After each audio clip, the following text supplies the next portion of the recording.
Hi friends, ఈ వీడియోలో 920 EMA cross over strategy ఎలా వర్క్ చేస్తుంది, దాన్ని యూజ్ చేసుకొని నేను ట్రేడ్స్ ఎలా చేసుకుంటానో, ఎంట్రీ అండ్ ఎగ్జిట్ ప్లాన్ ఎలా చేస్తానో క్లియర్గా ఎక్స్ప్లెయిన్ చేస్తా. అండ్ ఈ వీడియో ఎండింగ్లో నేను రీసెంట్గా ఈ స్ట్రాటజీ యూజ్ చేసి తీసుకున్న ట్రేడ్స్ ఎగ్జాంపుల్గా పెట్టాను.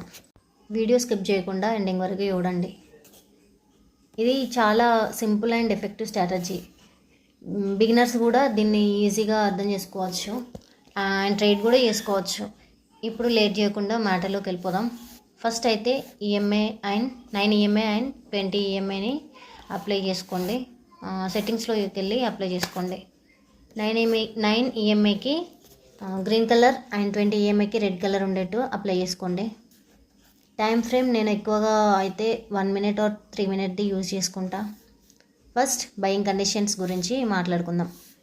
9 EMA 20 EMAని క్రాస్ చేసినప్పుడు అండ్ ప్రైస్ రెండు మూవింగ్ యావరేజెస్కి మీద ఉన్నప్పుడు ఎంట్రీ ప్లాన్ తీసుకోవాలి. అండ్ మనం తీసుకున్న కాల్ ఆప్షన్ ప్రైస్లో స్పైక్ ఉందో లేదో చూసుకోవాలన్నట్టు. సపోర్ట్ దగ్గర క్రాస్ చేసినప్పుడు ఎంట్రీ ప్లాన్